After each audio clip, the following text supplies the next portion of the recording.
Hey guys, welcome back to Let's Play Final Fantasy VI. Today, let's see if we can't give Sabin a hand on his way back to Narshe.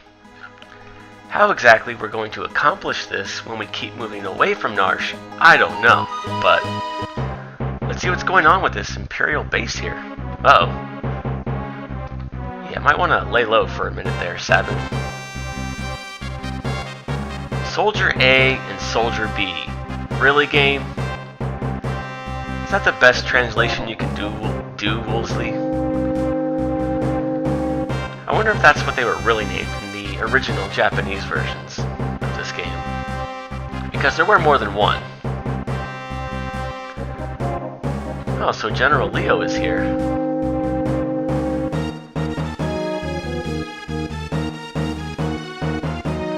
By the way, guys, let me know what you think about me doing 2 videos a day for this LP, as opposed to 1 a day like I did with Phantasy Star 4.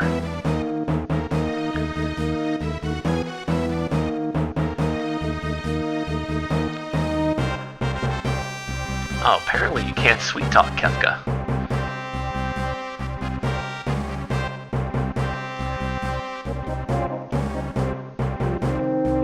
So why don't you?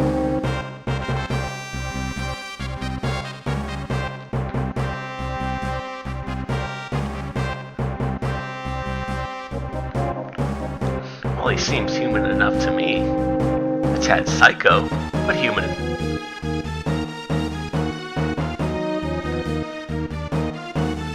Oh no. We have to do something. Or not.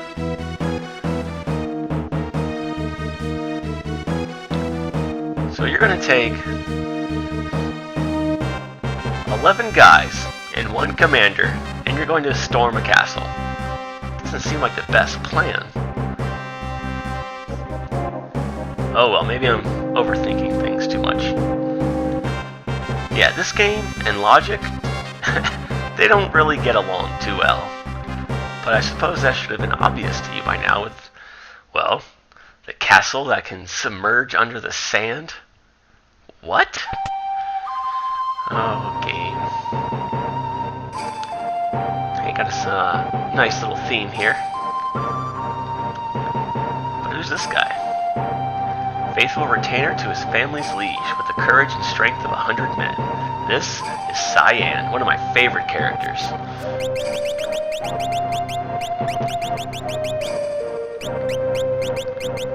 Nice little epic mustache going on there, just like Yang from Final Fantasy IV.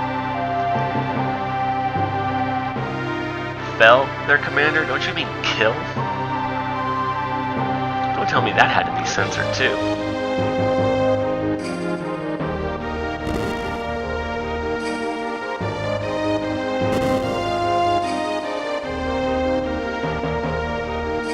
Now you could fight these guys off to the left and right here, but there's really no point. But first, let's take a quick look at Cyan here. He is a samurai. He has the sword technique special ability, which is basically Bushido from other Final Fantasy games. And unfortunately, unlike the samurai in Final Fantasy V, Cyan is not nearly as overpowered, so that kind of sucks. But he's still a pretty good character, one of my favorites, but you already knew that. Let's see. Let's give him a plume pad, just because. I thought I had a heavy shield. Oh well. See, relics, white cape, and running shoes. Why not? Doesn't really matter. Now we want him in the back row.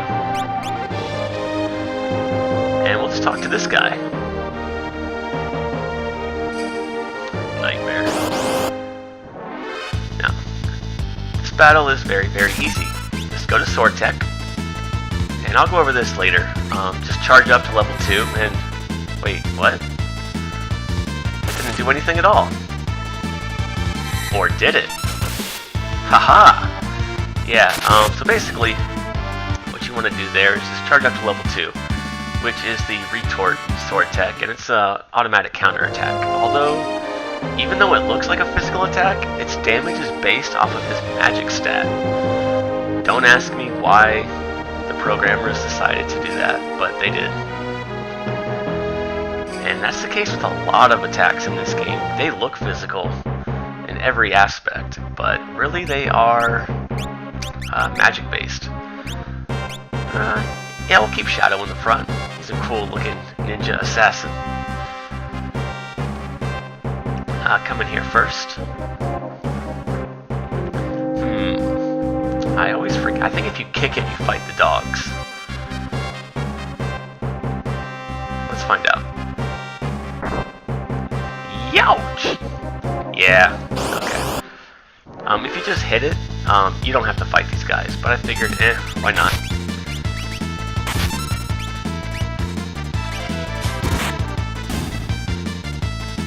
Shurikens, Arbolt, Kamehame. No, just kidding, guys. I'm not going to make that reference. Is there a limit on how many Dragon Ball references I can make in an LP? But getting back to what I was saying, a lot of the attacks in this game, like Sabin's blitzes, what else? A couple of Cyan's sword techniques, even some of the things that Shadow can throw actually base their damage off of their magic stat, which is really, really weird. And there's General Leo.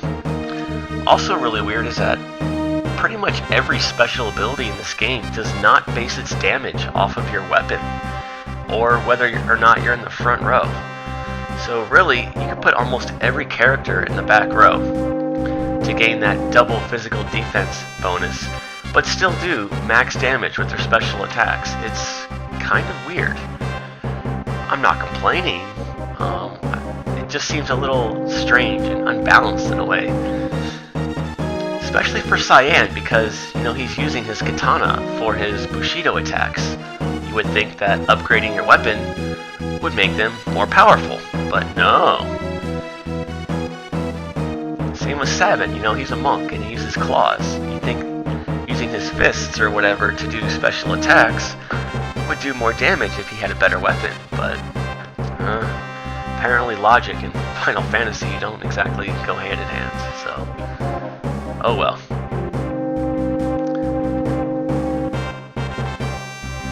But this General Leo here, he doesn't seem too bad. Seems pretty honorable. You gotta have that honorable villain, you know? Lucky for you, I am an honorable man. A what? Honorable. I think you're trying to say honorable. Oh man, did I really just reference that movie? Bonus points if you do not catch that one, guys. Don't call me out on that. Please. Okay, so it looks like General Leo is he's getting called away. So maybe Doma won't be in such bad shape after all. Now what? Besides, they have Cyan on their team. That guy is a house. Oh no.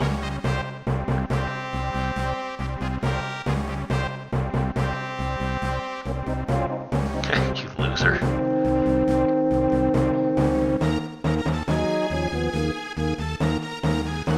Yeah, can we get this guy on our team? Oh, speaking of that, no, never mind. I'll save that for next time. Never mind, never mind. So it looks like Leo and Kefka don't quite see eye to eye.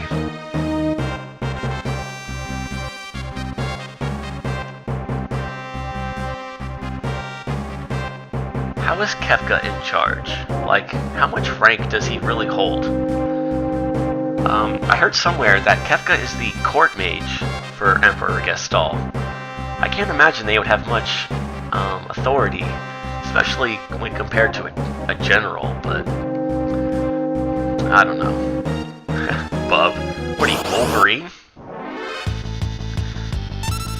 You know what, let's see if we can't suplex this guy.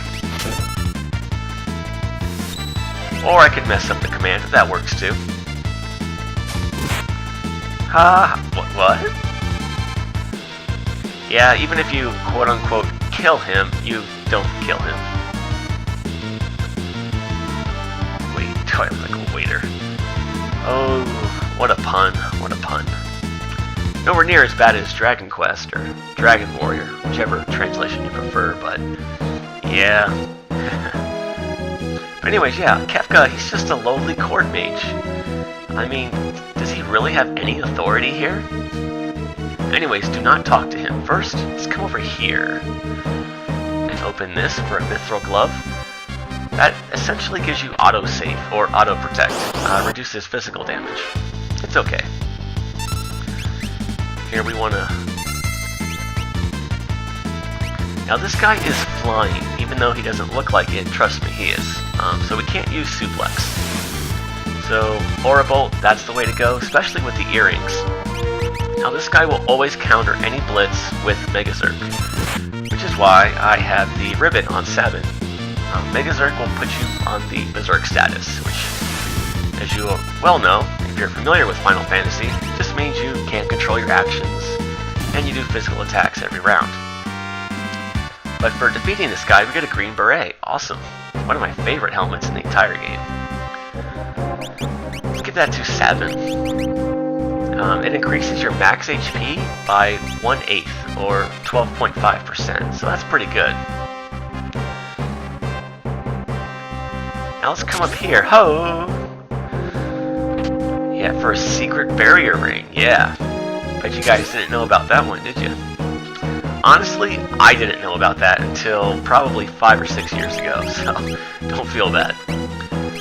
Barrier ring, it'll cast Shell when your HP is low, and it boosts your magic power by 2, so it's okay. Nothing I'd really worry about using, but it's there.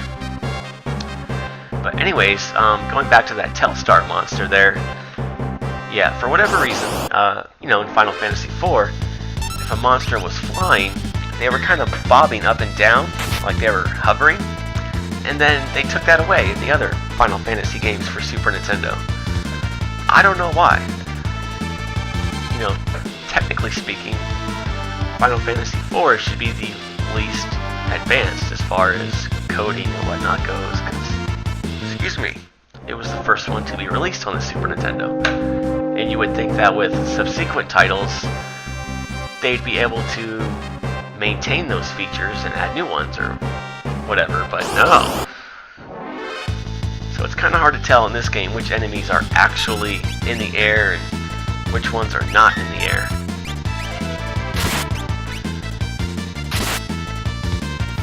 Oh man, what is wrong with me? Yeah, you want to go for the Templars in the back first.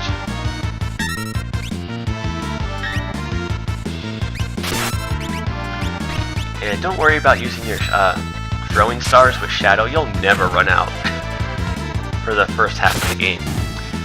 Now notice there, Suplex only did 182 damage. And to this guy, wait, hang on.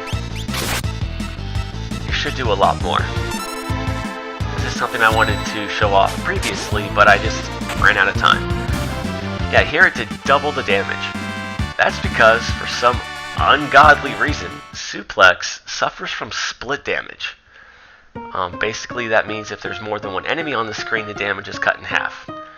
Even though that's a single target ability, I don't know why. It's just, I'm thinking it's a bug, but yeah. If you're going to use Suplex, make sure there's only one enemy left to get the full effect. Otherwise, you're just gimping yourself. Man, he's really gonna do it, isn't he? Balls. And this is why Kefka is heralded, or is it heralded? Anyways, this is why Kefka is considered to be one of the most diabolical villains in RPGs, period. Not only does he set fire to an allied kingdom, but he poisons another kingdom just because, even though he was given a direct order not to. He also attacks neutral cities. He sets his own soldiers on fire for training exercises. And, oh, there's more to come. I mean, Kefka is just...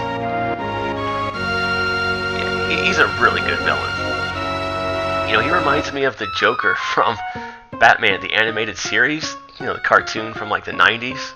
Man, that was a good cartoon. But it looks like everyone drank the water. Except for these two guys. How convenient. Contemptible. It's a big word for you, game. Uh-oh, danger music. Oh, you're not moving very quickly there, Cyan. Notice his armor kind of has a bluish sheen to it. Nice touch, game. If you don't know, Cyan is a bluish color, which is why I took the time to point that out. Oh, now you get up off your ass, okay.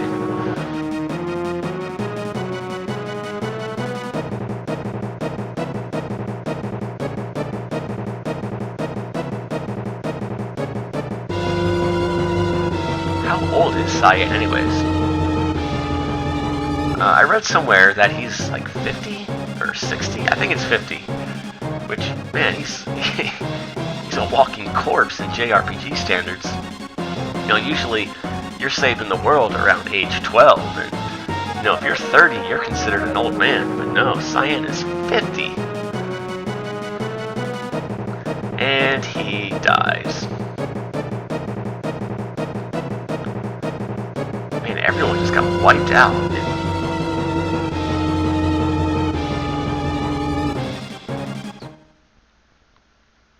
And just like that, we have happy music. Yay! Now, before we go anywhere, we want to go over here first. Survivors, they can wait. However, this remedy cannot. Haha! Oh, by the way, someone pointed out that in Lock scenario, in the cave, on the way back to Narsh, there's an enemy there called Goldbear that you can run into, and I just did not get lucky enough to run into him. But if you're worried about your bestiary, make sure you take a few minutes to run into him. Normally, I do, but for some reason, I just didn't happen this time. So, oh well. Elaine, who's that?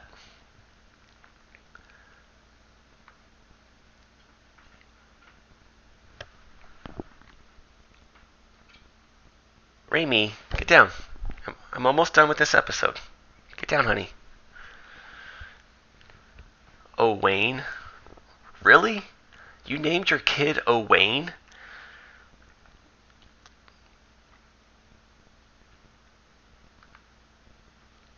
Impossible.